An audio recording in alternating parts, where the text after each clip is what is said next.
आज हम देखेंगे साइंस का एक और जबरदस्त और कमाल का एक्सपेरिमेंट। जैसा कि आप देखेंगे हमारे पास एक शीशा का गिलास है और इसमें पानी भरा हुआ है और हमारे पास कुछ और अन्य द्रव यानी कि लिक्विड पदार्थ है। सबसे पहले आइए सभी लिक्विड पदार्थ को इस पानी से भरा हुआ गिलास के अंदर डालते हैं और फिर एक मैजिक देखते हैं और फिर इसके पीछे के कारण यानी साइंस को भी जानने का प्रयास करते हैं। तो सबसे पहले आइए इस लिक्विड पदार्थ को इस पानी के अंदर डालते हैं।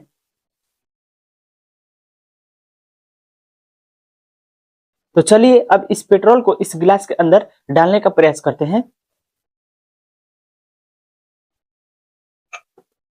जैसा कि आप देखेंगे जो हमारा पानी से भरा हुआ गिलास था उसके अंदर अगर हम नील को डालते हैं तो वह भी पानी के ऊपर तैरने लगता है और उसी गिलास के अंदर अगर हम पेट्रोल को डालते हैं तो वो भी इसी पानी और नील के ऊपर तैरने लगता है। तो आइए इसके पीछे के कारण को समझते हैं। यह आपको एक मैजिक यानी कि जादू की तरह दिखाई दे रहा होगा, लेकिन इसके पीछे कोई जादू नहीं है। इसके पीछे सिर्फ और सिर्फ है डेंसिटी यानी कि घनत्व का राज। तो आइए समझते हैं डेंसिटी क्या होता है। अगर आप एक छोटा सा खिड़की का दरवाजा लेते हैं और उसमें अगर आप लोहे के 20 छड़ को लगाते हैं तो वह खिड़की आप काफी फरकोर यानी कि दूर दूर दिखाई देता है।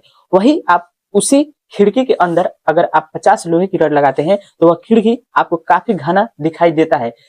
तो ऐसा ही कुछ है डेंसिटी, यानी कि जो पानी है वह काफी घना यानी कि घना होता है, इसी कारण से उसका डेंसिटी अधिक होता है और उसमें जैसे ही हम नमक मिलाते हैं तो पानी का डेंसिटी और बढ़ जाता है। वही जो हमारा इंक यानी कि स्याही है उसका डेंसिटी पानी की डेंसिटी से कम होता है, जिस कारण से यह पानी के ऊपर आपको तैरता हुआ नजर आ रहा होगा। वही अगर बात कर लेते हैं पेट्रोल की, तो पेट्रोल एक पेट्रोलियम से बना पदार्थ है, यानी कि यह एक प्राकृतिक स्रोत से प्राप्त किया गया पदार्थ होता है। यानी कि जो हमारा पेट्रोल है वह कम घना होता है, जिस कारण से पेट्रोल का डेंसिटी इस दोनों की डेंसिटी से काफी कम है, जिस कारण से आप देखेंगे पेट्रोल इस पानी के ऊपर आपको तैरता हुआ यानी कि स्याही और पानी के ऊपर आपको तैरता हुआ नजर